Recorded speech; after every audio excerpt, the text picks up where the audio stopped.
اس video کو like کریں، ہمارے چینل کو سبسکرائب کریں اور بیل آئیکن ضرور پریس کریں ہماری نیو ویڈیو سب سے پہلے دیکھنے کے لیے۔ السلام علیکم ورحمۃ اللہ وبرکاتہ، نحمده ونصلی علی رسولہ الکریم، اما بعد فاعوذ باللہ من الشیطان الرجیم، بسم اللہ الرحمن الرحیم، رب اشرح لی صدری ویسر لی امری واحلل عقدۃ من لسانی یفقہوا قولی۔ آج ہم انشاءاللہ جادو سے بچنے کی اور جادو کے علاج کی دعاؤں کے بارے میں پڑھیں گے۔ الحمدللہ حمدا کثیرا طیبا مبارکا فیہ، الحمدللہ عدد ما فی السماء، الحمدللہ عدد ما فی الارض، الحمدللہ عدد ما بینہما، الحمدللہ ملء السماء، الحمدللہ ملء الارض۔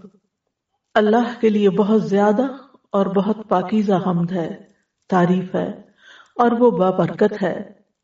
اللہ ہی کے لیے حمد ہے ان چیزوں کی تعداد کے برابر جو آسمانوں میں ہے، جس کا علم صرف اللہ ہی کو ہے۔ اللہ ہی کے لیے حمد ہے ان چیزوں کی تعداد کے برابر جو زمین میں ہے اور کوئی انسان نہیں جانتا۔ اللہ ہی کے لیے حمد ہے ان چیزوں کی تعداد کے برابر جو ان دونوں کے درمیان ہیں، کتنے ستارے، سیارے، گیلیکسیز، اور اس کے علاوہ جو ہم نہیں جانتے۔ اللہ ہی کے لیے حمد ہے جو کچھ آسمان میں ہے ان سب کو بھر کر، اور اللہ ہی کے لیے حمد ہے جو کچھ زمین میں ہے ان سب کو بھر کر، یعنی اللہ کی حمد ان سب چیزوں کو بھر دے جو زمین اور آسمان میں ہے۔ اللہ کی حمد، اللہ سبحانہ تعالیٰ کی تعریف زمین و آسمان کی ہر چیز کر رہی ہے، اس کی حمد کے ساتھ اس کی تسبیح بیان کر رہی ہے۔ خوش قسمت ہیں وہ لوگ جنہیں اس دنیا میں حمد اور اس کا شکر ادا کرنے کی توفیق مل جاتی ہے۔ امام ابن القیم کہتے ہیں اگر بندے کو دنیا اور جو کچھ دنیا میں ہے وہ سب کچھ دے دیا جائے، یعنی ایک شخص ایسا ہو کہ جو پوری دنیا کا مالک بن جائے، پھر وہ اس پر الحمدللہ کہے، تو اللہ اس کے دل میں حمد کا جو الہام ڈالتا ہے کہ وہ اس کو توفیق دیتا ہے اس ساری نعمت کو پانے کا، وہ اس کو اس دنیا کی نعمت کے ملنے سے بھی زیادہ بڑی چیز ہے، یہ زیادہ بڑی نعمت ہے۔ یعنی ایک طرف پوری دنیا ہے کسی کو مل جائے، اور دوسری طرف یہ توفیق مل جائے کہ اس دنیا کے ملنے پر الحمدللہ کہہ دے کوئی۔ یہ اللہ تعالیٰ کو اتنا پسند ہے کہ ساری دنیا ایک طرف اور الحمدللہ کہنا ایک طرف، کیونکہ دنیا کی نعمتیں تو ختم ہو جائیں گی اور الحمدللہ کا ثواب باقی رہے گا۔ اللہم صلی علی محمد وعلی آل محمد کما صلیت علی ابراہیم وعلى آل ابراہیم انک حمید مجید۔ اللہم بارک علی محمد وعلى آل محمد کما بارکت علی ابراہیم وعلى آل ابراہیم انک حمید مجید۔ جادو سے حفاظت کی دعاؤں میں آج ہم ان آیات کی تلاوت کریں گے۔ جادو کے توڑ کے سلسلے میں جو آیات قرآن مجید سے ہمیں پتہ چلتی ہیں وہ سورۃ یونس کی آیات ہے نمبر 81 اور 82۔ اللہ تعالیٰ کا ارشاد ہے فَلَمَّا أَلْقَوْا قَالَ مُوسَىٰ مَا جِئْتُمْ بِهِ السِّحْرُ إِنَّ اللَّهَ سَيُبْطِلُهُ إِنَّ اللَّهَ لَا يُصْلِحُ عَمَلَ الْمُفْسِدِينَ وَيُحِقُّ اللَّهُ الْحَقَّ بِكَلِمَاتِهِ وَلَوْ كَرِهَ الْمُجْرِمُونَ۔ پھر جب انہوں نے رسیاں ڈالی تو موسیٰ نے کہا جو تم لائے ہو وہ تو جادو ہے، بے شک اللہ عنقریب اسے باطل کر دے گا۔ بے شک اللہ فساد کرنے والوں کا کام نہیں سنوارتا، اور اللہ حق کو اپنے کلمات سے سچا ثابت کر دیتا ہے اگرچہ مجرم ناپسند کریں۔ ان آیات کا پس منظر کچھ یوں ہے کہ موسیٰ علیہ السلام نے جب فرعون کے سامنے دعوت حق پیش کی اور اس نے انکار کیا تو پھر کھلے میدان میں آ کر مقابلہ کرنے کی بات ہوئی۔ جب فرعون نے دیکھا کہ موسیٰ علیہ السلام اللہ تعالیٰ کی عبادت کرنے اور اس کی توحید کی دعوت دینے پر مصر ہیں اور باز نہیں آتے، تو سوچا کہ جادو کے ذریعے ان کا کام ختم کیا جائے، ان کو ہرا دیا جائے۔ تو اس نے اپنی قوم سے کہا کہ میرے پاس ہر قسم کے ماہر جادوگر لاؤ، عام جادوگر نہیں لانے، کوئی امیچور جادوگر نہیں، ایتونی بکل ساحر علیم، کہ جو اپنے فن کے ماہر ہوں، خوب جانتے ہوں۔ اب جادوگر فرعون کے پاس آ گئے تو موسیٰ علیہ السلام نے ان سے کہا کہ تمہارے پاس جو بھی لاٹھیاں اور رسیاں ہیں، جو جادو تم بنا کے لائے ہو، اس کو زمین پہ پھینکو، دکھاؤ، اب اس کا مظاہرہ کرو۔ جب انہوں نے لاٹھیاں اور رسیاں پھینکی تو وہ لوگوں کو سانپوں کی طرح حرکت کرتی ہوئی نظر آئیں۔ اب آپ سوچیں، ایک نہیں ہزاروں سانپ اگر زمین پر بیک وقت دوڑتے ہوئے نظر آئیں تو انسان کے خوف کا کیا عالم ہوگا۔ اب جو لوگ وہ تماشا دیکھ رہے تھے وہ سب بھی ڈر گئے اور متاثر بھی ہو گئے۔ اس وقت موسیٰ علیہ السلام بھی اپنے دل میں ڈر گئے، لیکن اللہ کے حکم سے جب انہوں نے اس کے مقابلے میں اپنا عصا پھینکا تو اس نے یکا یک ان ساری رسیوں اور لاٹھیوں کو نگل لیا اور ختم کر دیا۔ اس وقت موسیٰ علیہ السلام نے کہا کہ جو کچھ تم لائے ہو، جو تم نے پھینکا ہے، یہ تو جادو ہے، اللہ اس کو ختم کر دے گا، اور اللہ اس عمل کی اصلاح نہیں کرتا جو زمین میں فساد پھیلانے کی، اس شخص کے عمل کی اصلاح نہیں کرتا جو زمین میں فساد پھیلانے کی کوشش کرتا ہے۔ اللہ تعالیٰ حق کو ثابت کرتا ہے، جو کہ میں تمہارے پاس اللہ کی طرف سے لایا ہوں، یعنی اللہ کا کلام لے کر آیا ہوں، اور اللہ اپنے کلمات اور اپنے حکم کے ساتھ حق کو باطل پر غالب کر دے گا، چاہے مجرم ناپسند ہی کیوں نہ کرے، یعنی فرعون جیسے لوگ حق کو ناپسند ہی کیوں نہ کرے، لیکن آج حق کا بول بالا ہوگا۔ تو بہرحال فلما القوا قال موسیٰ ما جئتم به السحر، جب انہوں نے اپنی رسیاں لاٹھیاں پھینک دی تو موسیٰ علیہ السلام نے کہا کہ جو تم لائے ہو یہ تو سحر ہے، یہ جادو ہے۔ تو اس سے یہ پتہ چلتا ہے کہ جادو کا بہرحال اثر انسان پر ہوتا ہے کہ انسان کو چیز کی حقیقت اور ماہیت کچھ اور نظر آنے لگتی ہے جو کہ اصل میں ہوتی نہیں ہے۔ اسی طرح جادو کے وقت جو کلمات یا کوئی منتر ایسے پڑھے جاتے ہیں، اس کا اثر بھی انسانی جسم پر ہوتا ہے، اور یہ بیماری کی ایک قسم ہوتی ہے۔ لیکن اس کے مقابلے کے لیے اللہ کا کلام کافی ہے، اور اس کا توڑ بھی اللہ کے کلام کے ساتھ ہی کرنا چاہیے۔ اسی لیے انہوں نے فرمایا ان اللہ سیبطل، یقیناً اللہ اس کو ضرور باطل کر دے گا، اس کو ختم کر دے گا، یعنی کلی طور پر مٹا دے گا، کیونکہ یہ خیال نہیں تھا، یہ ایک حقیقت تھی، حق تھا۔ اور باطل جو ہے اس کے کوئی سر پیر نہیں ہوتا، وہ تو جانے ہی کے لیے ہوتا ہے، اسے تو جانا ہی ہوتا ہے، وہ زمین میں یا کسی بھی جگہ پر جم نہیں سکتا۔ وقتی طور پر اس کا اثر ہوتا ہے لیکن وہ راسخ نہیں ہوتا۔ اور موسیٰ علیہ السلام کا یہ پورا یقین تھا، اور یقین کے ساتھ انہوں نے یہ بات کہی کہ اللہ تعالیٰ اس کو باطل کر دے گا، کیونکہ انہیں وحی کے ذریعے یہ بتا دیا گیا تھا کہ اللہ سبحانہ و تعالیٰ کی مدد آئے گی اور یہ سارا ختم ہو جائے گا۔ تو اس سے یہ پتہ چلتا ہے کہ کلام اللہ کا پڑھنے والا جتنی یقین اور کنوکشن کے ساتھ کوئی کلام پڑھے گا جادو کے توڑ کے لیے، اتنی ہی زیادہ اس کی تاثیر ہوگی۔ ان اللہ لا یصلح عمل المفسدین، بے شک اللہ مفسدین کے عمل کی اصلاح نہیں کرتا، یعنی فسادیوں کی اصلاح نہیں کرتا۔ اور اس کے بعد یعنی سب سے پہلے تو جادوگر ہے، اور اس کے بعد جو بھی لوگ زمین میں فساد کریں، جو بھی لوگ بگاڑ پیدا کریں، اللہ تعالیٰ ان کو یعنی ان کا حق پر ہونا ثابت نہیں کرتا، ان کا فساد معلوم ہو ہی جاتا ہے۔ وَيُحِقُّ اللَّهُ الْحَقَّ بِكَلِمَاتِهِ، اور اللہ اپنے کلمات، اپنے کلام کے ذریعے حق کو سچا ثابت کر دیتا ہے۔ وَلَوْ كَرِهَ الْمُجْرِمُونَ، خواہ مجرم اس کو ناپسند کریں۔ ابن ابی سلیم کہتے ہیں کہ اللہ تعالیٰ کے اذن کے ساتھ، یعنی انہیں یہ روایت پہنچی کہ اللہ تعالیٰ کے اذن کے ساتھ ان آیات میں شفا ہے، یعنی اگر کسی کو یہ شک ہو کہ اس پر جادو ہوا ہے تو ان آیات کو پڑھنا چاہیے، ان میں شفا ہے۔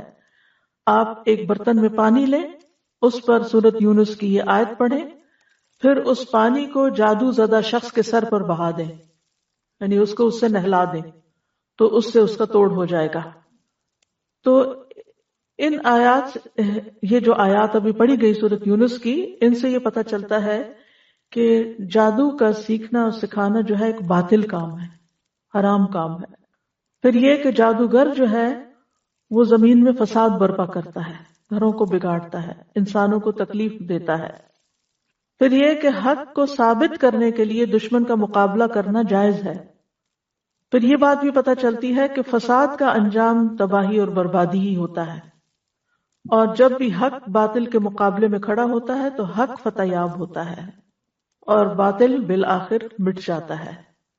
اسی مضمون سے ملتی جلتی ایک اور آیت ہے جو سورۃ طٰہٰ میں آتی ہے، وَأَلْقِ مَا فِي يَمِينِكَ تَلْقَفْ مَا صَنَعُوا إِنَّمَا صَنَعُوا كَيْدُ سَاحِرٍ وَلَا يُفْلِحُ السَّاحِرُ حَيْثُ أَتَىٰ، اور اسے ڈال دو جو تمہارے دائیں ہاتھ میں ہے، وہ نگل جائے گا جو کچھ انہوں نے بنایا ہے، بے شک جو کچھ انہوں نے بنایا ہے وہ ایک جادوگر کی چال ہے، اور جادوگر فلاح نہیں پا سکتا جہاں کہیں سے وہ آئے، جہاں سے بھی آئے وہ کامیاب نہیں ہو سکتا۔ یہ یقین ہونا چاہیے دل میں۔ تو اس سے یہ پتہ چلتا ہے وہ الق، یہ موسیٰ علیہ السلام سے اللہ تعالیٰ فرما رہے ہیں القی، پھینک دو، ڈال دو، کیا؟ ما فی یمینک، جو تمہارے دائیں ہاتھ میں، کیا؟ عصا، جو اللہ تعالیٰ نے موسیٰ علیہ السلام کو ایک معجزے کے طور پر عطا کیا تھا۔ تلقف، نگل جائے گا، ہڑپ کر لے گا، یعنی تیز رفتاری کے ساتھ وہ اس کو نگلتا چلا جائے گا، مہارت کے ساتھ اس کو پکڑ لے گا۔ ما صنعوا، جو انہوں نے جادو بنا رکھا ہے۔ انما صنعوا کید ساحر، یہ تو ساحر کا کرتب ہے، ساحر کی چال ہے جو کچھ انہوں نے دکھایا ہے۔ اس کا تعلق حقیقت سے نہیں، اس کا تعلق فریب نظر سے ہے، یعنی جادوگر جو کرتا ہے وہ نظر کو دھوکہ دیتا ہے، چیز کی ماہیت نہیں بدلتی، وہ رسی اصل میں سانپ نہیں بنی تھی، یہ صرف ایسا کلام پڑھا تھا انہوں نے کہ جس سے دیکھنے والوں کی نگاہ کو دھوکہ ہو گیا تھا، وہ رسیوں کو سانپ سمجھ رہے تھے۔ انما صنعوا کید ساحر ولا یفلح الساحر حیث اتی، اور یہ عمومی بات کی گئی کہ ساحر کہیں سے بھی آئے کامیاب نہیں ہو سکتا، اس کے مقابلے میں اللہ کا کلام جو ہے وہ حق ہے، جو اس ساحر کی چال کو ختم کرنے کے لیے کافی ہے۔ لیکن بات یہ ہے کہ کلام تو قرآن مجید سارے کا سارا ہی شفا ہے۔ وَنُنَزِّلُ مِنَ الْقُرْآنِ مَا هُوَ شِفَاءٌ وَرَحْمَةٌ، ہم قرآن میں وہ چیز اتارتے ہیں جو شفا اور رحمت ہے۔ لیکن ہر انسان کا مزاج الگ ہوتا ہے، کسی پہ کوئی آیت اثر کرتی ہے، کسی کو کوئی آیت فائدہ دیتی۔ کچھ لوگ ہوتے ہیں ان کو کسی خاص پیغمبر کا ذکر جب آتا ہے تو ان کا دل پگھلنے لگتا ہے، کسی خاص پیغمبر کا ذکر آتا ہے تو ان کے اندر ایک طاقت آنے لگتی ہے۔ عیسیٰ علیہ السلام کا ذکر آتا ہے تو کیفیت اور طرح ہوتی ہے، موسیٰ علیہ السلام کا ذکر آتا ہے کیفیت اور طرح ہوتی ہے، نوح علیہ السلام کا ذکر آتا ہے تو کیفیت اور طرح ہوتی ہے۔ آپ سب کے دلوں میں ایک امیج ہے نا ان سارے پیغمبروں کی کہانیاں سننے کے بعد، اور آپ نے ان کا ایک حلیہ اور ایک نقشہ بھی اپنے دماغ میں رکھا ہوا ہے۔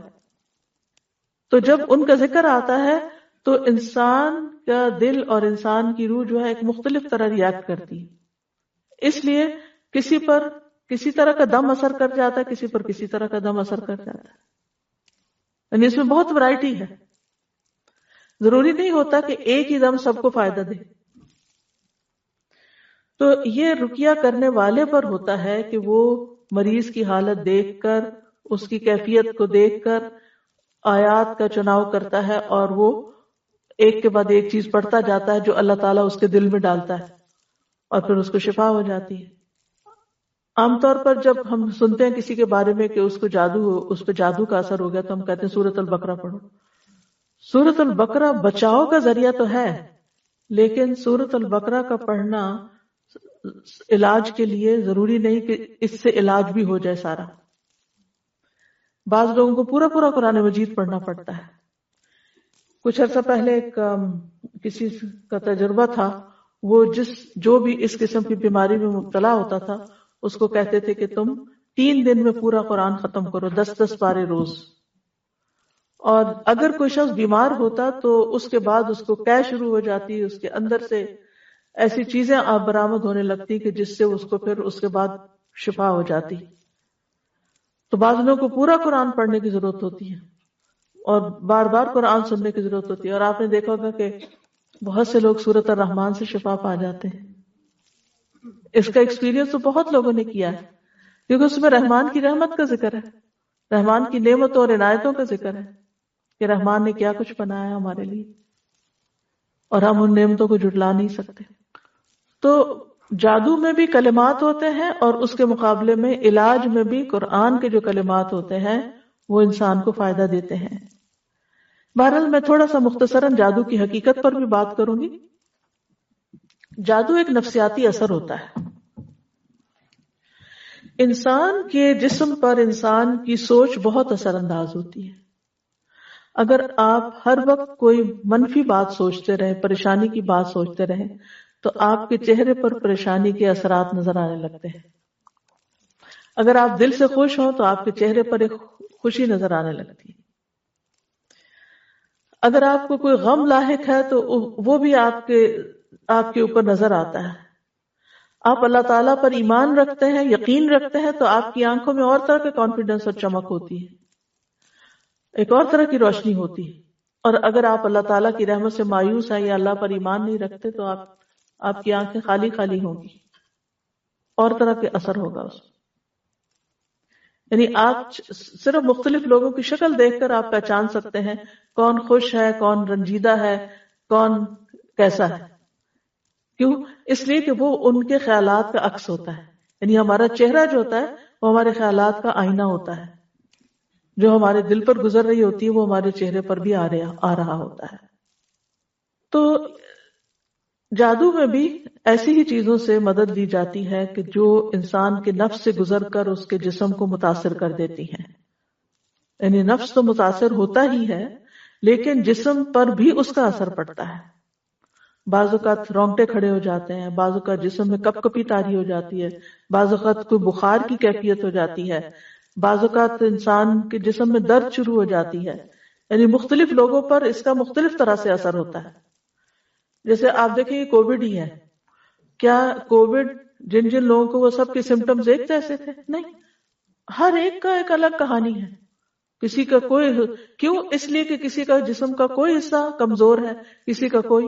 تو عموماً یہ ہوتا ہے کہ جب ہمارے جسم کا کوئی حصہ متاثر ہوتا ہے، ویک ہونے لگتا ہے ایکسرسائز نہ ہونے کی وجہ سے یا کسی بھی، تو بعض اوقات جو وائرس ہوتا ہے یا کوئی بیکٹیریا ہوتا ہے یا ٹاکسن جو ہوتے ہیں یا ایسے کلام جو ہوتے ہیں وہ اس خاص حصے کو جا کے اٹیک کر دیتے ہیں.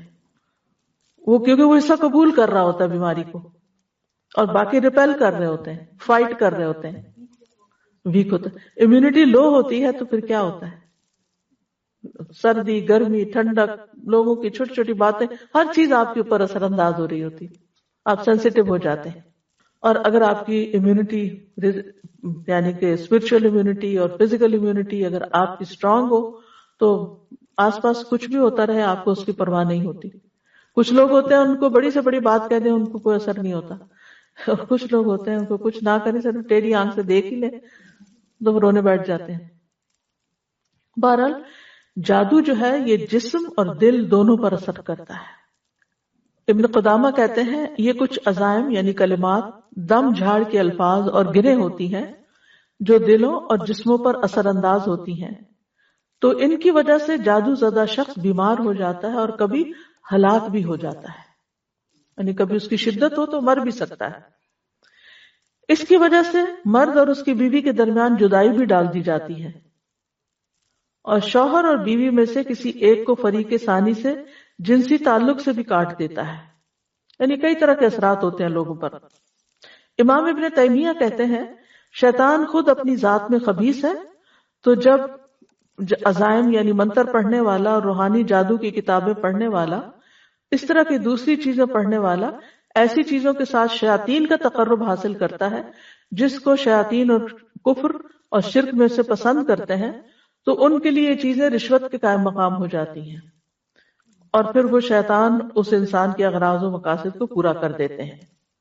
جیسے انسان کسی کو مال دیتا ہے تاکہ وہ اس کی خاطر کسی کو قتل کر دے، جیسے کئی لوگ کرائے کے وہ قاتل ہوتے ہیں نا، تو یا یہ کہ کسی کو پیسے دیتا ہے کہ کسی لڑکے یا لڑکی کو اغوا کرنا ہے غلط کاموں میں. تو اسی وجہ سے اسی طرح لوگ جنات کو بھی کوئی ایسے گناہ کر کے خوش کرتے ہیں کہ جس کی وجہ سے وہ انسان کی مدد کرتے ہیں اس غلط کام میں، جادو وغیرہ کرنے میں. اور مثلا ناپاک چیزوں کے ساتھ قرآن لکھتے ہیں، کبھی کلام اللہ کے حروف کو الٹا لکھتے ہیں، اور کبھی خون یا نجاست کے ساتھ یا اس طرح کی چیزوں کے ساتھ عمل کر رہے ہوتے ہیں. اللہ سبحانہ وتعالیٰ کے بارے میں یا دین کے بارے میں یا قرآن کے بارے میں غلط باتیں بولتے ہیں تاکہ شیطان خوش ہو جائے. اصل مقصد کیا ہوتا ہے کہ شیطان کو خوش کرنا، اور جب شیطان خوش ہو جائے تو پھر وہ اس شخص کا جو کلمات ہوتے ہیں، یہ جادو ہوتا ہے، وہ کرنے کے لیے اس کے مددگار بن جاتے ہیں. وہ اس انسان کے جسم کے اندر گھس کر اس کو نقصان دیتے ہیں، کیونکہ شیطان، یہ تو ہمیں حدیث سے پتہ چلتا ہے نا، شیطان انسان کے جسم میں خون کی طرح دوڑتا ہے. یعنی اس کو یہ آزادی ہے کہ اگر ہم نے اذکار نہیں کیے ہوئے، ہم قلعے میں نہیں ہیں، ہم نے پروٹیکشن نہیں اپنی کی ہوئی، تو وہ ہمارے جسم میں بھی گھس سکتے ہیں اور پھر کوئی پین کریٹ کر سکتے ہیں، کوئی تکلیف کریٹ کر سکتے ہیں، اور کئی بیماریاں اس کا نتیجہ ہو سکتی ہیں. حضرت عائشہ، پھر آپ دیکھیے کہ جادو کا اثر ان لوگوں پر بھی ہو جاتا ہے جو اذکار نہیں کرتے، اور ان پر بھی ہو سکتا ہے جو اذکار کرتے ہیں. یعنی بعض اوقات نیک سے نیک آدمی پر بھی جادو کا اثر ہو سکتا ہے، لیکن اللہ کے فضل سے وہ دور بھی ہو جاتا ہے. نبی صلی اللہ علیہ وسلم پر جادو کا اثر ہو گیا تھا. صحیح بخاری کی روایت ہے، حضرت عائشہ کہتی ہیں کہ رسول اللہ صلی اللہ علیہ وسلم پر جادو کر دیا گیا تھا. اس کا آپ پر یہ اثر ہوا تھا کہ آپ کو خیال ہوتا کہ آپ اپنی بیویوں کے پاس گئے ہیں، حالانکہ آپ نہیں گئے ہوتے تھے. سفیان ثوری کہتے ہیں جب اس کا یہ اثر ہوا تو یہ جادو کی سب سے سخت قسم ہے. یعنی اس کے بھی لیولز ہیں، کوئی معمولی درجے کا جادو ہوتا ہے اور کوئی بہت شدید جادو ہوتا ہے. تو جو نبی صلی اللہ علیہ وسلم پر کیا گیا تو وہ بہت شدید قسم کا تھا. اس کے توڑ کے لیے آپ نے کیا کیا تھا؟ اللہ سے مدد مانگی تھی، اللہ کی طرف رجوع کیا تھا، اللہ سے دعائیں کی تھی. بعض روایت میں آتا ہے 3 مہینے یا بعد میں 6، یعنی کہ کچھ عرصہ تک آپ اس کے اثر میں رہے تھے، اور اس دوران پھر آپ اللہ سے پوچھتے رہے کہ مجھے کیا ہوا ہے، میری مدد کیجیے. ہمیں اگر کوئی پتا چلے کہ ہمیں کوئی ایسی تکلیف ہے کہ جو نہ کسی ٹیسٹ میں پتا چل رہی ہے، نہ کچھ کوئی ایسی انہونی بیماری ہے کہ جس کی کوئی سمجھ نہیں آ رہی، ہم کیا کرتے ہیں؟ پھر اس کے بعد جادوگروں کے پیچھے چل پڑتے ہیں، کاہنوں کے پیچھے چل پڑتے ہیں. ہم دعا نہیں کرتے، ہم اللہ سے مدد نہیں مانگتے. اسی لیے میں نے یہاں پاز کیا کہ یہ بات ہم اپنے اندر راسخ کر لیں کہ جب کوئی مصیبت آتی ہے تو سب سے پہلا کرنے کا کام یہ ہے کہ انسان اللہ کی طرف رغبت کرے. پیغمبر سارے یہی کرتے تھے. نبی صلی اللہ علیہ وسلم کے بارے میں بھی آتا ہے کہ وہ جب ان کو کوئی مشکل آتی تھی تو وہ نماز کی طرف دوڑتے تھے. تو اس لیے بہت ضروری ہے کہ ہم خوب اللہ سے دعائیں کریں اور پوچھیں کہ یا رب تو مجھ پہ واضح کر دے مجھ میں ہوا کیا ہے. حدیث کے الفاظ سنیے. پھر آپ نے فرمایا اے عائشہ تمہیں معلوم ہے اللہ سے جو بات میں نے پوچھی تھی کہ مجھے کیا ہے، اللہ نے اس کا جواب دے دیا ہے. ان پر تو وہی آتی تھی، ہمیں کوئی خواب آ سکتا ہے، ہمیں کوئی قرآن کی کسی آیت سے جواب مل سکتا ہے، ہمیں کسی انسان کی کسی بات سے جواب مل سکتا ہے. فرمایا میرے پاس 2 آدمی آئے، ایک میرے سر کے پاس بیٹھ گیا اور دوسرا میرے پاؤں کے پاس. فرشتے ہوں گے. میرے سر کے پاس بیٹھنے والے نے دوسرے سے کہا ان صاحب کا کیا حال ہے؟ دوسرے نے جواب دیا ان پہ جادو کر دیا گیا ہے. اس نے پوچھا کہ کس نے ان پہ جادو کیا ہے؟ جواب دیا لبید بن عاصم نے، جو یہودیوں کے حلیف بنی زریق میں سے ایک منافق شخص ہے. اس نے پوچھا ان پر کس چیز میں جادو کیا گیا ہے؟ جواب دیا کہ کنگھی اور اس سے جھڑنے والے بالوں میں. اس نے پھر پوچھا جادو کہاں ہے؟ اس نے جواب دیا نر کھجور کے خوشے میں جو زربان کے کنویں کے اندر رکھے ہوئے پتھر کے نیچے دفن ہے. اب وہاں کوئی انسان تو لے کے نہیں پہنچا ہوگا، جنات کے ذریعے رکھوایا گیا ہوگا۔ پھر نبی صلی اللہ علیہ وسلم اس کنویں پر تشریف لے گئے اور جادو اندر سے نکالا۔ پھر آپ نے فرمایا یہی وہ کنواں ہے جو مجھے خواب میں دکھایا گیا تھا، اور اس کا پانی مہندی کے نچوڑ جیسا سرخ تھا، یعنی زنگالا تھا نا، زنگ لگ چکا تھا، پرانا کنواں تھا، کوئی ادھر جاتا ہی نہیں تھا، تو انہوں نے ایسی جگہ ڈھونڈی کہ کسی کو خیال بھی نہ آئے۔ اور اس کے کھجور کے درخت شیطانوں کے سروں جیسے تھے، جو اس کے آس پاس اگے ہوئے تھے۔ پھر وہ جادو کنویں میں سے نکالا گیا۔ حضرت عائشہ کہتی ہیں میں نے کہا آپ نے اس جادو کا توڑ کیوں نہیں کرایا؟ آپ نے فرمایا اللہ نے مجھے شفا دی، اب میں لوگوں میں سے کسی پر شر کو نہیں پھیلانا چاہتا، اور شفا پھر معوذتین کے ذریعے آپ کو نصیب ہوئی۔ تو آپ دیکھیے کہ اللہ کے رسول صلی اللہ علیہ وسلم پر ایک تکلیف آئی عملی طور پر، کیونکہ اس معاملے میں دو ایکسٹریمز ہیں جادو کے ماننے نہ ماننے کے معاملے میں۔ کچھ لوگ ہر چھوٹی بڑی چیز کو جادو قرار دیتے ہیں، اور کچھ لوگ سرے سے نہیں مانتے۔ میں جانتی ہوں کچھ ایسے لوگوں کو، وہ کہتے ہیں ہم جادو پہ بلیو نہیں کرتے، جادو کوئی چیز نہیں ہے، اور اگر کوئی جادو کی وجہ سے کسی تکلیف میں مبتلا ہے تو کہتے ہیں یہ ایسے ہی بہانے کرتے ہیں کہ ان کو یہ تکلیف ہے وہ تکلیف، کچھ نہیں ہے ان کو، یہ نہیں ہو سکتا۔ نہیں، پاسبلٹی ہے، تو علاج کرانے میں کوئی حرج نہیں، اور اللہ کے کلام سے اگر آپ علاج کراتے ہیں تو اللہ کا کلام آپ کو کیا نقصان دیتا ہے؟ اگر فائدہ نہ بھی ہوا اول تو ہوگا، اور وہ جتنا آپ کو یقین ہے نا اس کے مطابق ہی فائدہ ہوگا، کیونکہ یہ بھی ایک نفسیاتی اثر ہوتا ہے، یہ ایک نفسیاتی علاج ہوتا ہے۔ اسی طرح حضرت عائشہ رضی اللہ تعالیٰ عنہ بیمار ہو گئی، اور ان کی بیماری کا دورانیہ بہت لمبا ہو گیا، یعنی بیماری ختم ہی نہیں ہو رہی تھی۔ اسی دوران مدینہ میں ایک طبیب آیا، حضرت عائشہ کے بھتیجے اس کے پاس گئے اور اس سے حضرت عائشہ کی بیماری کے متعلق پوچھا کہ یہ سمٹمز ہیں، انہیں کیا ہے؟ اس نے کہا تم جس عورت کی یہ کیفیت بتا رہے ہو اس پر تو جادو کیا گیا ہے، اس پر اس کی باندھی نے جادو کرایا۔ اب آپ سوچ رہے ہوں گے کہ اس کو غیب کا علم کیسے ہو گیا؟ غیب کا علم نہیں ہوتا، وہ سمٹمز ہوتی ہیں ان سے چیز پتہ چلتی ہے۔ اس باندھی نے اقرار کر لیا کہ ہاں میں نے آپ پر سحر کروایا ہے۔ اچھا، اب جس طرح کی علامت، کیونکہ یہ لوگ ماہر ہوتے ہیں نا، انہوں نے اتنے کیسز دیکھے ہوتے ہیں، اس سے وہ اتنا کچھ لرن کر چکے ہوتے ہیں، وہ اپنے تجربے کی بنا پہ بولتے ہیں، غیب کے علم کی بنا پر نہیں۔ کیونکہ بعض لوگ قرآن سے بھی علاج کرتے ہیں تو وہ تھوڑا سا آپ کو اشارہ دے دیتے ہیں کہ یہ نظر لگ رہی ہے، یہ جادو کی قسم ہے، یا وٹ ایور جو بھی ان کا تجربہ ہوتا ہے، تو آپ کہتے ہیں ان کو کیسے پتہ چل گیا کہ یہ کوئی غیب کا علم رکھتے ہیں؟ بالکل نہیں غیب کا علم رکھتے، لیکن بعض اوقات تجربے سے یہ باتیں پتہ چلتی ہیں۔ جیسے عام حکیم بھی ہوتے ہیں، پہلے زمانے میں ٹیسٹنگ لیبارٹریز کہاں ہوتی تھی؟ کوئی بلڈ ٹیسٹ ہوتے تھے لوگوں کے یا کچھ بھی نہیں، وہ کہاں سے پتہ چلتا تھا؟ وہ کہتے تھے اس میں خون کی کمی ہے، اتنی ریڈ سیلز کم ہے، اس کو صفرا ہے، اس کو فلاں ہے، اس کو فلاں ہے، اس کو اعصابی کمزوری، اس کو وہ آنکھوں کو دیکھ کر، آنکھوں کا رنگ دیکھ کر، چہرے کی حالت دیکھ کر، نبض دیکھ کر، سمٹمز پوچھ کر۔ ہومیوپیتھک میں تو آپ دیکھیں سارا علاج ہی اونلی سمٹمز بیسڈ ہے، کہ آپ کو کیا اچھا لگتا کیا اچھا نہیں لگتا، بھوک لگتی ہے کہ نہیں لگتی، پیاس لگتی ہے یا نہیں لگتی، وہ تو اتنی چھوٹی چھوٹی باتیں پوچھتے ہیں، تو اس کی بنا پر پھر وہ دوائی سجیسٹ کر دیتے ہیں۔ تو وہ دوا جو ہوتی ہے وہ ٹیسٹڈ ہوتی ہے، کہ اگر جیسے کسی کو کھلائے گی تو اس کے اندر کیا چیزیں پیدا ہوئی، تو پھر وہ اسی سے اس کا توڑ بھی کرتے ہیں۔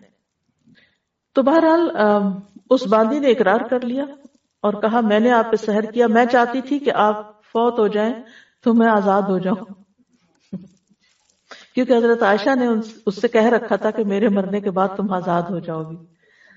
تو ان قریب کے کسی شخص نے کیا نا جو عرب خدمت میں ہے، یعنی جادو کی یہ قسم کوئی دور والا آ کے نہیں کر سکتا۔ انہوں نے پوچھا ہوگا کون رہتا ہے ساتھ، نبی صلی اللہ علیہ وسلم تو بہت ہو چکے، ان کے ساتھ کون رہتا ہے، ان کے گھر میں کون رہتا ہے؟ تو وہ یعنی کہ وہ جادو کی جو سمٹم، جو بیماری کی سمٹمز ہوتی ہیں نا، اس سے وہ اندازہ لگا لیتے ہیں کہ یہ کس درجے کا جادو ہے، سخت ہے یا ہلکا ہے، یا کوئی قریب والا کر سکتا ہے یا دور والا کر سکتا ہے۔ تو وہ بتایا گیا ہوگا کہ گھر میں فلاں ہے، تو کہا کہ اسی کا کام ہے، اور پھر اس سے پوچھا گیا تو بات بھی سچ نکلی۔ حضرت عائشہ نے حقیقت سامنے جب آئی تو فرمایا اس باندی کو عرب میں سب سے طاقتور لوگوں کے ہاتھ بھیج دو اور اس کی قیمت اس جیسی ایک باندی پر خرچ کر دو، یعنی کسی کو دے دو۔ بہرحال جادو کرنا جو ہے ہمارے دین میں حرام ہے، اور اس کو کفر بھی کہا گیا ہے۔ اہل کتاب جو تھے وہ اللہ کی کتاب چھوڑ کر جادو کے پیچھے پڑ گئے تھے، وہ جادو اور شیطان پر ایمان رکھتے تھے۔ بہرحال جادو کرنا جو ہے اس کے بارے میں حدیث میں آتا ہے کہ 7 گناہ جو ہیں وہ ہلاک کرنے والے، اور ان میں سے ایک جادو سیکھنا۔ نبی صلی اللہ علیہ وسلم نے فرمایا تباہ کرنے والی چیزوں سے بچو، اللہ کے ساتھ شرک کرنے اور جادو کرنے کرانے سے۔ رسول اللہ صلی اللہ علیہ وسلم نے یہ بھی فرمایا کہ جادو کرنے اور کروانے والا ہم میں سے نہیں، یعنی اس کا دین سے کوئی اسلام سے کوئی تعلق نہیں، یعنی مسلمان یہ کام نہیں کر سکتا۔ پھر اسی طرح علم نجوم کو بھی جادو کی ایک قسم قرار دیا گیا۔ رسول اللہ صلی اللہ علیہ وسلم نے فرمایا جس شخص نے علم نجوم میں سے کچھ حاصل کیا اس نے جادو کا ایک حصہ سیکھ لیا، جتنا زیادہ سیکھے گا اتنا ہی زیادہ جادو میں مبتلا ہوگا۔ اس سے یہ پتا چلتا ہے کہ اس میں ستاروں سے بھی کچھ مدد لی جاتی ہے یا کچھ حساب کتاب رکھا جاتا ہے۔ رسول اللہ صلی اللہ علیہ وسلم نے فرمایا عادی شرابی، یعنی جو مرتے دم تک شراب نہ چھوڑے، جادو پر ایمان رکھنے والا، یعنی کرنے کرانے والا یا سیکھنے والا یا سکھانے والا، اور قطع رحمی کرنے والا جنت میں داخل نہ ہوگا۔ ہاں اگر لا الہ الا اللہ پڑھتا تو ہو سکتا ہے کہ پھر سزا بھگت کے جائے، اللہ رحم کر دے۔ اسلام میں جادو کرنے والی کی سزا کیا ہے کہ اس کو قتل کر دیا جائے، چھوڑا نہ جائے، تاکہ اس مرض کا خاتمہ کیا جائے، کیونکہ اگر وہ زندہ رات ہو سکتا خود نہ کرے، کسی اور کو سکھا دے۔ اور جب لوگوں کو پتہ چلتا ہے نا کہ اس کا جادو چلتا ہے یا یہ جادو کرنے کا لوگ نہیں اس کو چھوڑتے، اور پھر وہ واپس پلٹ آتا ہے اسی چیز پر۔ بجالہ کہتے ہیں کہ ہمارے پاس حضرت عمر کا خط ان کی وفات سے 1 سال پہلے آیا، اس میں لکھا تھا ہر جادوگر کو قتل کر دو، حضرت عمر نے حکم دیا تھا۔ تو ہم نے ایک دن میں 3 جادوگر مار ڈالے۔ جادو کرنے کی مختلف وجوہات ہوتی ہیں، عموماً دشمنی، حسد، رنجش یا کسی سے انتقام لینے کے لیے جادو کیا کرایا جاتا ہے۔ اس کا مقصد ہوتا ہے کہ دوسرے کو کسی ذہنی یا جسمانی بیماری میں مبتلا کر دیا جائے، کوئی کسی کام کے قابل نہ رہے، یا اگر کچھ لوگ مل کے کوئی بزنس کر رہے ہیں اور وہ بزنس بہت فلرش کر رہا ہے تو دوسروں کو حسد ہو جاتا ہے کہ ان کو توڑو، آپس میں ان کے درمیان پھوٹ ڈالو، تاکہ یہ الگ الگ ہو جائیں گے تو یہ کام کاروبار بھی بیٹھ جائے گا۔ اسی طرح میاں بیوی میں تفریق ڈالنا، والدین اور اولاد کے بیچ میں لڑائیاں ڈلوانا، پڑوسیوں میں فساد، دوستوں میں جدائی، بہن بھائیوں کے بیچ میں نفرت، رشتوں، اولاد یا کاروبار میں رکاوٹ یا بندش ڈالنا، یہ عام طور پر جادو کے مقاصد ہوتے ہیں۔ پھر جادو کی کئی اقسام ہیں۔ کچھ جادو انسان کو مار ڈالتے ہیں، یعنی ایسی بیماری لگ جاتی ہے انسان کو تو سروائیو بھی نہیں کر سکتا۔ کچھ صرف بیمار کر دیتے ہیں۔ کچھ جادو انسان کی عقل کو ختم کر دیتے ہیں۔ کچھ جادو انسان کے جسم کے کچھ حصوں کو بے حس بے حرکت کر دیتے ہیں۔ کچھ جادو ایسے ہیں کہ جو انسان کے حواس میں تبدیلی پیدا کر دیتے ہیں، یعنی انسان چیز کچھ ہوتی ہے اس کو کچھ اور ہی نظر آ رہی ہوتی ہے، متحرک چیز کو ساکن دیکھتا ہے، ساکن کو متحرک دیکھتا ہے۔ کچھ جادو محبت کھینچ لاتے ہیں، کچھ جادو نفرت کی وجہ بنتے ہیں۔ تو بہرحال یہ سارے جو جادو کی اقسام ہیں ان میں سے ان کے نام بھی ہیں، جیسے سحر تفریق، سحر محبت، سحر تخیل، سحر جنون، سحر خمول جس میں صرف کاہلی سستی ہوتی ہے، سحر حواتف جس میں متاثر شخص چیختا پکارتا ہے، چیخیں مارتا ہے، سحر امراض مختلف بیماریاں جیسے مرگی وغیرہ ہوتی ہے، سحر استحاضہ یعنی خواتین کو پیریڈز ختم ہی نہیں ہوتے۔ پھر جادو کی علامات بعض آہستہ آہستہ شروع ہوتی ہیں، بعض ایک دم سٹرونگ آتی ہیں، جیسے سستی، گھبراہٹ، خاموشی، تنہائی کی عادت، کسی سے نہیں ملنا، کسی سے بات نہیں کرنی، ذہنی انتشار، حد سے زیادہ چڑچڑا پن، ذرا سی بات پہ بڑک اٹھنا، کسی کام میں دل نہ لگنا، نماز روزہ عبادت چھوڑ دینا، بغیر کسی بیماری اور وجہ کے سر چکرانا، ڈراؤنے خواب آنا، خواب میں بھی رونا، چیخنا، چلانا، خون کے چھینٹے اور کپڑوں کو کٹا ہوا پانا، خامد بیوی کے درمیان آپس میں کوئی کشش محسوس نہ کرنا، بغیر کسی وجہ کے رشتہ داروں کا آپس کے معاملات میں بگاڑ ہو جانا، یعنی ایک دوسرے سے ملنا جلنا چھوڑ دینا، تو یہ اس کی ظاہری علامات ہوتی ہیں۔ اب یہ ہے کہ اس شر سے بچنے کے لیے کیا کرنا چاہیے، کیونکہ جن اور انسان دونوں ہی انسان کے دشمن ہو سکتے ہیں۔ سب سے پہلی بات یہ ہے کہ انسان اللہ کے ساتھ اپنا تعلق مضبوط کرے، اللہ پر بھروسہ کرے، اور دل میں یہ خیال نہ لائے اور یہ وہم نہ لائے کہ مجھے پر کوئی جادو ہو جائے گا، کوئی کر دے گا، بلکہ اللہ پہ توکل کرے، اللہ کی پناہ لے۔ حدیث میں آتا ہے کہ اللہ تعالیٰ فرماتا ہے میرا بندہ اگر مجھ سے مانگتا ہے تو میں اسے دیتا ہوں جو محبوب بندہ ہوتا ہے، اگر وہ کسی سے میری پناہ مانگتا ہے تو میں اس کو پناہ دے دیتا ہوں۔ پھر اللہ تعالیٰ کے احکامات کی حفاظت، حدیث میں آتا ہے احفظ اللہ یحفظ کا، تم اللہ کے احکام کی حفاظت کرو، اللہ تمہاری حفاظت کرے گا۔ نمازوں کی حفاظت، یعنی جو نمازوں کی حفاظت کرتا ہے وہ اللہ کے ذمے میں ہوتا ہے، اللہ کی حفاظت میں ہوتا ہے، خصوصاً نماز فجر کی حفاظت۔ اسی طرح اشراق کا پڑھنا، رسول اللہ صلی اللہ علیہ وسلم نے فرمایا، اللہ عز و جل فرماتا ہے اے ابن آدم تو دن کے پہلے حصے میں میرے لیے 4 رکعتیں پڑھ لیا کر، میں اس دن کے آخری حصے تک تیری کفایت کروں گا۔ پھر طہارت کا خیال رکھنا، یاد رکھیے یہ جنات اور یہ شر اور شیاطین اور یہ جادو کے اثرات ان لوگوں پر زیادہ ہوتے ہیں جو پاک صاف نہیں رہتے، اپنے ڈرٹی بالوں کو صاف نہیں کرتے، اپنے استنجا کا صحیح اہتمام نہیں کرتے، یا نہاتے نہیں ہیں، یا صاف کپڑے نہیں پہنتے، یا اندھیرے میں رہنا پسند کرتے ہیں، یا سیاہ رنگ ان کو بہت پسند ہوتا ہے کیونکہ سیاہ رنگ کے اوپر شیاطین زیادہ آسانی سے کام کر لیتے ہیں۔ پہلے بھی حدیث میں نے آپ کو سنائی تھی کہ جب انسان سو کر اٹھے تو اپنے ناک کو خوب جھاڑے، کیونکہ شیطان جو ہے ناک کے بانسے پر رات گزارتے ہیں۔ تو صبح شام کے اذکار کی پابندی کریں، سونے جاگنے کے اذکار کی پابندی، وہ بھی حفاظت کے لیے بہت ضروری ہے۔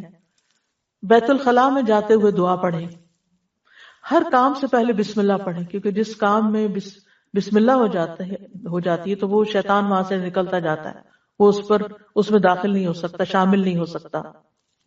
جیسے انسان اپنے گھر میں داخل ہوتا ہے تو بسم اللہ پڑھ کے دروازہ کھولے، کھانا کھانے لگتا ہے تو بسم اللہ پڑھ کر کھائے، اور اسی طرح لائٹ آف کر رہا ہے، لائٹ آن کر رہا ہے، کوئی چیز اٹھا رہا ہے، رکھ رہا ہے، تو بسم اللہ کو تکیہ کلام بنا لینا چاہیے ایک طرح سے، لباس اتارتے وقت۔ اور پھر اسی طرح دائیں ہاتھ سے کھانا اور پینا چاہیے، کیونکہ شیطان بائیں ہاتھ سے کھاتا ہے، تو اگر بائیں ہاتھ سے آپ کھاتے ہیں تو شیطان بیچ میں شریک ہو جاتا ہے اور اس کو اپنا عمل کرنے کا موقع مل جاتا ہے۔ پھر مغرب کے وقت بچوں کو خاص طور پہ گھر سے باہر نہیں نکالنا چاہیے، کیونکہ مغرب کے قریب شیطان جنات جو ہیں وہ زمین پر پھیل جاتے ہیں اور اچرتے پھرتے ہیں۔ اب اس کا علاج کیسے کرنا چاہیے؟ سب سے پہلے یہ ہے کہ انسان قرآن سے علاج کرے، قرآن شفا ہے، نافع علاج ہے۔ قل هو للذین آمنوا ھدی وشفاء، کہہ دیجئے یہ ان لوگوں کے لیے جو ایمان لائے ہدایت اور شفا ہے۔ وَنُنَزِّلُ مِنَ الْقُرْآنِ مَا هُوَ شِفَاءٌ وَرَحْمَةٌ لِّلْمُؤْمِنِينَ وَلَا يَزِيدُ الظَّالِمِينَ إِلَّا خَسَارًا، ہم قرآن میں جو کچھ نازل کرتے ہیں وہ مومنوں کے لیے تو شفا اور رحمت ہے، مگر ظالموں کے خسارے میں ہی اضافہ ہوتا ہے۔ حضرت عائشہ سے مروی ہے کہ رسول اللہ صلی اللہ علیہ وسلم ایک مرتبہ ان کے پاس تشریف لائے تو دیکھا ایک عورت حضرت عائشہ کا علاج کر رہی ہے، بیمار جو تھی یا ان کو دم کر رہی ہے، تو آپ نے فرمایا کتاب اللہ کے ساتھ اس کا علاج کرو۔ آپ کو معلوم ہے کہ اس زمانے میں مدینہ میں کوئی حکیم، کوئی ڈاکٹر، کچھ بھی نہیں تھا، وہ لوگ عام طور پہ بیمار نہیں ہوتے تھے۔ تو ایک حکیم کو پتا چلا کہ اس علاقے میں کوئی حکیم نہیں، تو وہ آ گیا کہ میں یہاں رہ کر لوگوں کا علاج کروں گا۔ 6 مہینے گزر گئے، اس کے پاس کوئی بھی نہیں آیا، کہ کوئی بیمار نہیں پڑا۔ تو آخر اس نے راز پوچھا کہ کیا وجہ ہے؟ اس نے کہا کہ اس وقت تک ہم نہیں کھاتے جب تک بھوک نہیں لگتی، اور جب بھی بھوک باقی ہوتی ہے تو کھانا چھوڑ دیتے ہیں۔ بہرحال اگر چھوٹی موٹی کوئی تکلیف ہوتی بھی تھی تو دم وغیرہ کر لیتے تھے لوگ، قرآن پڑھ لیتے تھے، قرآن اور جو مسنون دعائیں ہیں وہ پڑھ لیا کرتے تھے، علاج ہو جاتا تھا۔ تو آپ صلی اللہ علیہ وسلم نے فرمایا کہ کتاب اللہ کے ساتھ اس کا علاج کرو، یعنی قرآن میں سے پڑھ کر اس پہ دم کرو۔ اسی طرح کچھ غذائیں ایسی ہیں کہ جو علاج ہیں، جیسے کلونجی۔ آپ نے فرمایا کلونجی کے دانوں میں موت کے علاوہ ہر بیماری کا علاج ہے. یعنی اس تیل پر دم کر کے انسان مریض کے متاثرہ حصے جو ہیں ان پر لگا سکتا ہے، مساج کر سکتا ہے. اور کلونجی کے دانوں پہ دم کر کے وہ پھر مریض کو کھلانا بھی چاہیے. اسی طرح شہد، یعنی صبح شام 1 چمچ شہد جو ہے اگر انسان کھائے نہار منہ، اور پھر اس کے بعد کچھ نہ کھائے کم از کم آدھا گھنٹہ، تو اس سے بھی جسم کے اندر سے زہریلے مادے نکلتے ہیں. قرآن میں آتا ہے یخرج من بطونها شراب مختلف الوانہ فیہ شفاء للناس. یہ اللہ تعالیٰ کا حکم ہے کہ شہد میں شفا ہے. ہاں خالص ہونا چاہیے. آپ صلی اللہ علیہ وسلم نے فرمایا شفا 3 چیزوں میں، پچھنا لگوانے میں، شہد پینے میں، اور آگ سے داغنے میں. اور میں اپنی امت کو آگ سے داغنے سے منع کرتا ہوں. اب شہد چاہے را پی لیں یا اس کو پانی میں ملا کے پی لیں، اس پہ بھی آپ دم کر کے رکھ سکتے ہیں اور اس کو بھی استعمال کر سکتے ہیں. آپ صلی اللہ علیہ وسلم نے فرمایا شفا تو صرف 2 چیزوں میں ہے، شہد لوگوں کے لیے شفا ہے اور قرآن دلوں کی شفا ہے. پھر آب زمزم جس مقصد کے لیے اس کو پیا جائے تو اس سے شفا ہوتی ہے. اگر آپ کے پاس تھوڑا سا بھی آب زمزم ہو، کوئی حج سے آنے والا یا عمرے سے آنے والا آپ کے لیے لائے، تو آپ اس کو ضروری نہیں کہ ایک مرتبہ سارا پی جائیں، آپ اس کو دوسرے پانی میں تھوڑا تھوڑا ملا لیں، پورے پانی کا مزاج بدل جائے گا. حدیث میں آتا ہے کہ انہا مبارکتن انہا طعام طعم، کہ وہ بابرکت ہے اور کھانے والے کا کھانا بھی ہے. اور حدیث میں بھی آتا ہے کہ زمزم کا پانی اس مقصد کے لیے جس کے لیے وہ پیا جائے. اور اگر آپ وہاں جائیں اللہ کے گھر تو زمزم سے نہائیں. نیچے وہ جگہ بنی ہوتی تھی پہلے، آپ کو نہیں معلوم، اور تو اس لوگ اپنے اوپر بھی بہاتے تھے. پیچھے کے صفا مروہ کی طرف سے جائے نا باہر نکل کے، تو وہاں باہر ٹیپس لگی ہوئی ہیں جہاں ڈائریکٹ زمزم آ رہا ہوتا ہے. بوٹل بھر کے لے آئیں اور اپنے اوپر تھوڑا تھوڑا تھوڑا کر کے سارا بہا لیں. اس کو دم کر کے بھی نہا سکتے ہیں، اس سے بھی بیماری جاتی ہے. اور صبح شام اس کو پیا جائے. پھر اسی طرح دم کیا ہوا پانی جو ہے ناک میں ڈالنا اور جھاڑنا، یعنی ڈال کے اس کو جھاڑا جائے، کیونکہ یہ جگہ شیاطین کے بیٹھنے کی ہو جاتی ہیں. زیتون کا تیل استعمال کرنا، نبی صلی اللہ علیہ وسلم نے فرمایا زیتون کھاؤ اور اس کو لگاؤ، بے شک یہ مبارک درخت ہے. اچھا تو یہ ہے کہ شہد، زیتون کا تیل اور کلونجی کا تیل یا کلونجی کے دانے، ان کو انسان مکس کر کے رکھ لے اور اس میں سے ½ ٹی اسپون یا 1 ٹی اسپون صبح شام لے سکتا ہے یا ایک ٹائم لے سکتا ہے، کیونکہ ہر ایک کو ایک ڈوز نہیں چلتی. تو جو ان چیزوں کے ماہر ہوتے ہیں طب نبی کے، ان سے پوچھا جا سکتا، مشورہ کیا جا سکتا. لیکن آپ کیا کر سکتے ہیں کہ اس میں سے، یعنی یہ امیونٹی بڑھانے والی چیزیں، آپ اس میں سے پہلے تھوڑا لیں، آپ کو پچ گیا ہے پھر تھوڑا سا اور انکریز کر دیں، پھر تھوڑا سا اور کر دیں، پھر دیکھیں کہاں تک لمٹ ہے آپ کی. اس سے بھی انسان کے جسم کی بہت سی دردیں اور تکلیفیں جو ہیں وہ دور ہوتی ہیں. زیتون کا تیل صبح کے وقت پینا جو ہے یہ بھی بہت فائدے کا ہے. اور اب تو یہ بات بہت سننے میں آتی ہے نا کہ صبح سب سے پہلی چیز جو ہے، یا آپ کوکونٹ کا آئل لیں یا زیتون کا لیں یا کوئی بھی آئل لیں، کیونکہ وہ لیور کی کلینزنگ کرتا ہے. نبی صلی اللہ علیہ وسلم نے فرمایا زیتون کا تیل کھایا کرو. ڈائریکٹ بھی لے سکتے ہیں، اور اگر آپ مشکل ہے لینا تو آپ کسی چیز میں جیسے سیلیڈ وغیرہ میں ملا کے بھی کھا سکتے ہیں. فرمایا زیتون کا تیل کھایا کرو اور اس سے تیل لگایا کرو، وَدَّهِنُوا بِهِ، یعنی مساج وغیرہ کیا کرو، کیونکہ وہ بابرکت درخت ہے. تو جسم پر زیتون اور کلونجی کا تیل الگ الگ وقت پہ ملا جا سکتا ہے، دونوں کو مکس کر کے بھی ملا جا سکتا ہے. پھر اسی طرح تلبینہ کھانا، فرمایا تذهب ببعض الحزن، یہ کچھ غم بھی دور کر دیتا ہے. اجوا کھانا، 7 اجوا کھجوریں صبح کے وقت اگر کوئی کھائے تو اس سے بھی علاج ہوتا ہے. جس نے یہ کھجوریں کھا لی، نبی صلی اللہ علیہ وسلم نے فرمایا اسے زہر اور جادو کوئی نقصان نہیں دے گا. چونکہ اجوا ایک مہنگی کھجور ہے، تو اگر نہ میسر ہو تو کوئی بھی کھجور شفا کی نیت سے کھائی جا سکتی ہے. پھر سنا مکی، صبح شام اس کو سنوت بھی کہتے ہیں، اس کا ایک چھوٹا چمچہ کھانا، جیسے حدیث میں آتا ہے سنا مکی اور سنوت کو لازم پکڑو، کیونکہ اس میں ہر بیماری کا علاج ہے سوائے سام کے. فرمایا سام کیا؟ پوچھا گیا سام کیا؟ تو آپ نے فرمایا موت. اچھا، سنا مکی جو ہے یہ پیٹ صاف کرتی ہے، تو پھر ظاہر اگر زہریلے مادے آنتوں میں ہے، یہ کچھ ایسی چیزیں ہیں تو اس سے انسان کو نجات ہوتی ہے۔ پھر حجامہ، آپ نے فرمایا اگر تمہاری دواؤں میں کسی میں بھلائی ہے تو پچنا لگوانے میں یا شہد پینے اور آگ سے داغنے میں، اگر وہ مرض کے مطابق ہو، اور میں آگ سے داغنے کو پسند نہیں کرتا۔ یاد رکھیے غیر شرعی طریقہ علاج سے ممانعت اختیار کرنی چاہیے، کہ انسان ایسے جادوگروں کے پاس جائے جو اس کو ایسی چیزیں کرنے کو کہے جو درست نہیں ہے۔ نشوبدہ بازو سے علاج نہیں کروانا چاہیے، اور حرام میں شفا نہیں ہے۔ اگر کوئی کہے کہ شراب لے آؤ، میں اس کے اوپر کچھ منتر پڑھ دیتا ہوں اور اس سے تم مت پیو تو ٹھیک ہو جاؤ گے، تو ایسی چیزیں نہیں کرنی چاہیے۔ پھر جادو کا علاج جادو سے نہیں کرنا چاہیے، یعنی کچھ لوگ جادوگروں کے پاس چلے جاتے ہیں اور وہ ان کے جادو کا توڑ کرتے ہیں جادو کے ذریعے۔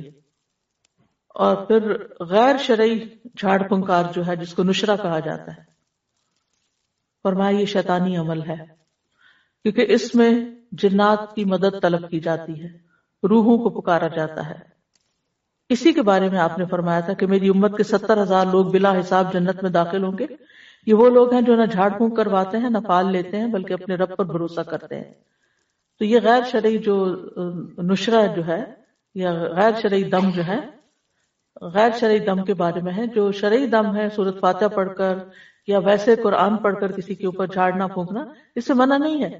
اور مثلا شیطان کو بگانے کا طریقہ آپ نے کیا بتایا؟ اعوذ باللہ السمیع العلیم من الشیطان الرجیم من ہمزہ ونفخہ ونفثہ پڑھ کر تتکارا جائے، پھونک ماری جائے جس میں تھوڑی لعاب بھی ہو، تو یہ بھی تو جھاڑ ہو گئی۔ خود نبی صلی اللہ علیہ وسلم جب بیمار تھے تو اپنے ہاتھوں پر معوذتین پڑھ کر پھونک مار کر سارے جسم کے اوپر اپنے ہاتھ پھیرتے تھے۔ جب کسی مریض کے پاس جاتے تو اس کے اوپر ہاتھ پھیر کر اس کے اوپر اللہ کا ذکر پڑھتے۔ یہی رقیہ ہوتا ہے، یہی دم ہوتا ہے۔ لیکن کاہنوں اور نجومیوں کے پاس نہیں جانا چاہیے، اور تعویذ وغیرہ سے بچنا چاہیے۔ جی ہاں، جھوٹے پیر فقیر جو ہوتے ہیں ان کے پاس نہیں جانا چاہیے۔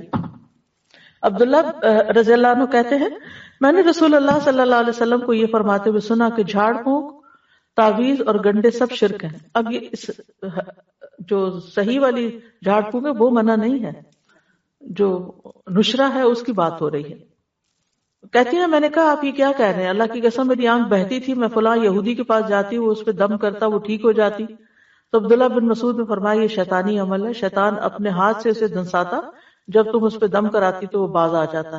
تمہارے لیے تو یہی کافی ہے کہ تم وہ دعا پڑھ لیا کرو جو رسول اللہ صلی اللہ علیہ وسلم پڑھتے تھے کہ اے لوگوں کے رب، اس تکلیف کو دور فرما، مجھے شفا عطا فرما، تو ہی شفا دینے والا ہے، تیرے علاوہ کسی کی شفا کچھ نہیں، ایسی شفا عطا فرما جو بیماری کا نام و نشان نہ چھوڑے۔ اذهب البأس رب الناس واشف انت الشافی لا شفاء الا شفاؤک اشف شفاء لا یغادر سقما۔ پھر اسی طرح جادو سے حفاظت کے لیے اور جادو کے علاج کے لیے سورۃ الفاتحہ جو ہے یہ بہت فائدے کی ہے۔ اور اس کی دلیل کیا ہے؟ ابو سعید خدری کہتے ہیں کہ نبی صلی اللہ علیہ وسلم کے چند صحابہ عرب کے قبیلوں میں سے ایک قبیلے کے پاس سے گزرے تو قبیلہ والوں نے ان کی ضیافت نہیں کی۔ کچھ دیر بعد اس قبیلے کے سردار کو بچھو نے کاٹ لیا۔ قبیلے والوں نے کہا کہ آپ لوگوں کے پاس کوئی دوا یا کوئی دم کرنے والا ہے؟ تو صحابہ نے کہا کہ تم نے ہماری ضیافت نہیں کی، اب ہم اس وقت تک دم نہیں کریں گے جب تک تم ہمارے لیے اس کی مزدوری مقرر نہ کرو۔ یہیں سے راقی حضرات جو ہیں وہ اس کا وہ لیتے ہیں، دلیل لیتے ہیں کہ راقی جو ہے وہ اجرت لے سکتا ہے۔ چنانچہ ان لوگوں نے چند بکریاں دینی منظور کر لی۔ پھر ابو سعید خدری سورۃ الفاتحہ پڑھنے لگے اور اپنا لعاب بھی اس جگہ پر ڈالنے لگے۔ اس سے وہ شخص اسی وقت ٹھیک ہو گیا، تندرست ہو گیا۔ چنانچہ قبیلے والے بکریاں لے کر آئے، لیکن صحابہ نے کہا جب تک ہم نبی صلی اللہ علیہ وسلم سے پوچھ نہ لیں ہم بکریاں نہیں لے سکتے۔ جب آپ سے پوچھا گیا تو آپ مسکرائے اور فرمایا تمہیں کیسے معلوم ہو گیا تھا کہ سورۃ فاتحہ سے دم بھی کیا جا سکتا ہے؟ ان بکریوں کو لے لو اور اس میں میرا حصہ بھی رکھو۔ یعنی خوش مزاجی سے آپ نے فرمایا، اور یہ اس لیے فرمایا تھا کہ لوگوں کے دلوں کے اندر کراہت نہ ہو اس میں۔ تو اس میں آپ دیکھیے کہ بعض راقی اس سے یہ دلیل بھی لیتے کہ وہ 40 بکریاں تھی اور راقی کو 40 بکریوں کی قیمت تک کی قیمت لینے کا جواز ملتا ہے۔ بہرحال اللہ عالم۔ پھر سورۃ البقرہ جو ہے اس کا پڑھنا، نبی صلی اللہ علیہ وسلم نے فرمایا سورۃ البقرہ پڑھا کرو، اس کا پڑھنا باعث برکت ہے اور اس کا چھوڑنا باعث حسرت ہے، اور جادوگر اس کو حاصل کرنے کی طاقت نہیں رکھتے، یعنی اس پہ قابو نہیں پا سکتے۔ تو اس میں کیا کرنا چاہیے؟ روٹین میں روز سورۃ البقرہ کا کچھ حصہ پڑھتے رہنا چاہیے، جب پھر ختم ہو جائے پھر شروع کرنے پر، یعنی جیسے اگر اور کچھ نہیں تو روزانہ 2 پیجز، یعنی وہ صفحہ، ایک صفحہ ادھر ہوتا ہے ایک صفحہ ادھر. مصحف عثمانی میں آپ دیکھیں آیت پہ ختم ہوتا ہے نا صفحہ، 2 صفحے ہر روز پڑھ لیا کریں، مثلا 4 صفحے ہر روز پڑھ لیں، 8 صفحے ہر روز پڑھ لیں، تاکہ وہ برکت رہے. لگانا اور بات ہوتا ہے اور خود پڑھنا اور بات ہوتی ہے، کیونکہ پھر اس میں تو صرف ہمارے کان سن رہے ہوتے ہیں، لیکن جب ہم خود پڑھتے ہیں تو ہمارا دل دماغ سب کچھ پھر حاضر ہوتا ہے اس میں. لیکن سورۃ البقرہ کی کچھ آیات جادو کے توڑ کے لیے بڑی مؤثر ہیں. اس میں الف لام میم سے لے کر المفلحون تک، اس کے بعد واتبعوا ما تتلو الشیاطین علی ملک سلیمان، آیت نمبر 102 سورۃ البقرہ کی. پھر آیت نمبر 163 اور 164 وَإِلَٰهُكُمْ إِلَٰهٌ وَاحِدٌ لَا إِلَٰهَ إِلَّا هُوَ الرَّحْمَٰنُ الرَّحِيمُ. پھر آیت الکرسی، پھر آمن الرسول. تو آپ دیکھیں زیادہ تر رکیہ تو یہی آ گیا. رسول اللہ صلی اللہ علیہ وسلم نے فرمایا اللہ تعالیٰ نے زمین و آسمان کی تخلیق سے 2000 سال قبل کتاب لکھی تھی، اس میں سے 2 آیتیں نازل کر کے ان سے سورۃ البقرہ کا اختتام کیا گیا. لہٰذا جس گھر میں 3 راتوں تک سورۃ بقرہ کی آخری 2 آیتیں پڑھی جائیں گی، شیطان اس کے قریب نہیں آئے گا، یعنی پھر وہ جادو وغیرہ کا اثر نہیں ہوگا انشاءاللہ. دیگر قرآنی آیات میں جیسے سورۃ آل عمران کی آیت نمبر 18 اور 19 شہد اللہ انہ لا الہ الا ہو، اس میں بھی توحید کی بات ہے. پھر سورۃ الاعراف آیت 54 سے 56 تک ان ربکم اللہ الذی خلق السماوات والارض فی 6 ایام، اور آیت 56 ہے وَلَا تُفْسِدُوا فِي الْأَرْضِ بَعْدَ إِصْلَاحِهَا. پھر سورۃ الاعراف کی آیت نمبر 117 سے لے کر 122 تک وَأَوْحَيْنَا إِلَىٰ مُوسَىٰ أَنْ أَلْقِ عَصَاكَ فَإِذَا هِيَ تَلْقَفُ مَا يَأْفِكُونَ، جو آج لیکچر کے شروع میں آیات آپ نے سنی 117 سے 122 تک. پھر سورۃ یونس آیت 81 سے 82 فَلَمَّا أَلْقَوْا قَالَ مُوسَىٰ مَا جِئْتُمْ بِهِ السِّحْرُ ان اللہ سیبطلہ ان اللہ لا یصلح عمل المفسدین ویحق اللہ الحق بکلماتہ ولو کرہ المجرمون. پھر سورۃ طٰہٰ کی آیت وَأَلْقِ مَا فِي يَمِينِكَ تَلْقَفْ مَا صَنَعُوا إِنَّمَا صَنَعُوا كَيْدُ سَاحِرٍ وَلَا يُفْلِحُ السَّاحِرُ حَيْثُ أَتَىٰ. پھر سورۃ المؤمنون کی آیت ہے أَفَحَسِبْتُمْ أَنَّمَا خَلَقْنَاكُمْ عَبَثًا وَأَنَّكُمْ إِلَيْنَا لَا تُرْجَعُونَ فَتَعَالَى اللَّهُ الْمَلِكُ الْحَقُّ لا الہ الا هو رب العرش الکریم. یہ آگے بھی ہے وہ انت خیر الراحمین تک. نمبر ہے المؤمنون کی آیت نمبر 115 سے لے کر 118 تک، 115 سے 118 یہ سورۃ المؤمنون. اور سورۃ طٰہٰ کی آیت نمبر ہے 69 اور یونس کی ہے 81 اور 82. پھر سورۃ صافات پہلی 10 آیتیں. پھر سورۃ الاحقاف 29 سے 33 تک. پھر سورۃ الرحمن 33 سے 36 تک. پھر سورۃ الحشر 21 سے 24 تک، یعنی آخری آیتیں جو ہے نا لو انزلنا ھذا القرآن علی جبل. پھر اس کے بعد سورۃ التغابن آیت 14 سے 16 تک. پھر ہے سورۃ الجن آیت نمبر 1 سے 9 تک. پھر معوذات قل ھو اللہ احد، قل اعوذ برب الفلق، قل اعوذ برب الناس. پھر کچھ مسنون دعائیں بھی ہیں. اعوذ بکلمات اللہ التامات التی لا یجاوزہن بر ولا فاجر من شر ما خلق وذرأ وبرأ ومن شر ما ينزل من السماء ومن شر ما يعرج فيها ومن شر ما ذرأ في الأرض ومن شر ما يخرج منها ومن شر فتن الليل والنهار ومن شر كل طارق إلا طارق يطرق بخير يا رحمن. میں اللہ کے کامل کلمات کے ساتھ پناہ پکڑتا ہوں جن سے آگے نہ تو کوئی نیک اور نہ ہی کوئی برا شخص بڑھ سکتا ہے.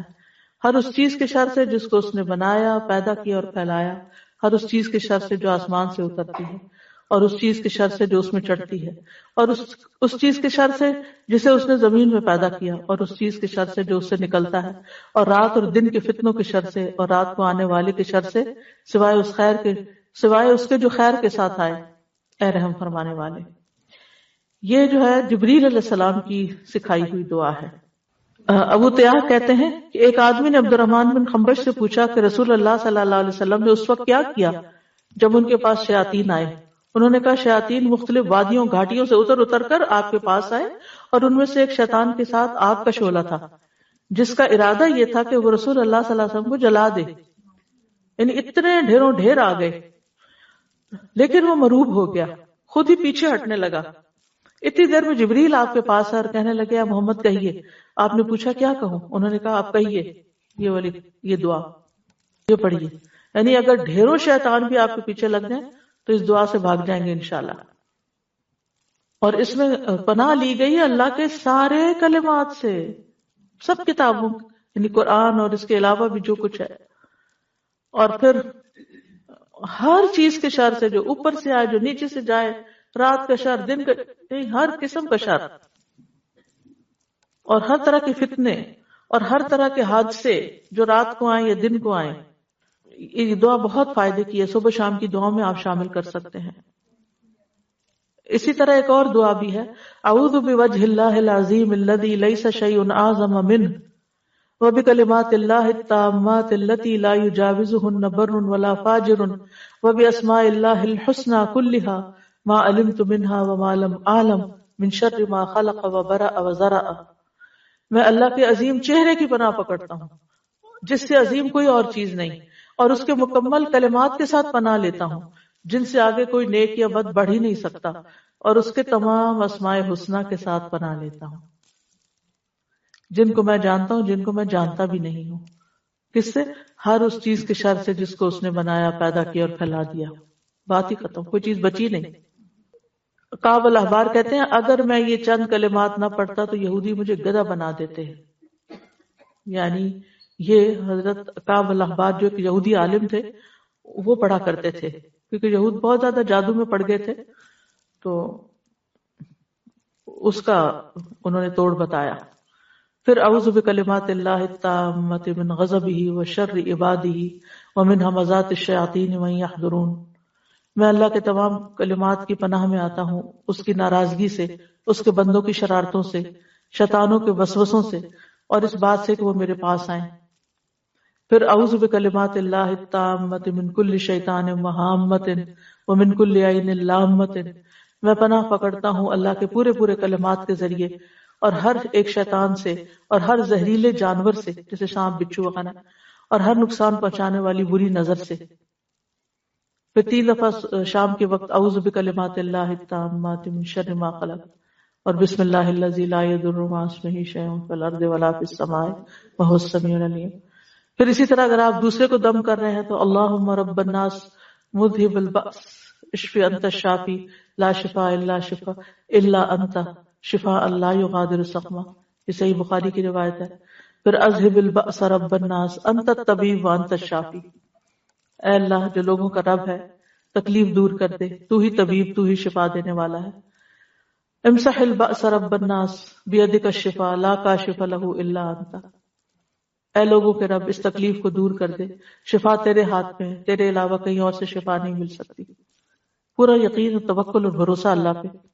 بسم اللہ ارقیک من کل شیء یؤذیک من شر کل نفس او عین حاسد اللہ یشفیک بسم اللہ ارقیک۔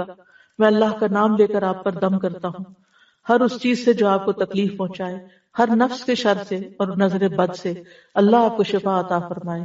میں اللہ کا نام لے کر آپ پہ دم کرتا ہوں۔ بسم اللہ یبریک ومن کل داء یشفیک ومن شر حاسد اذا حسد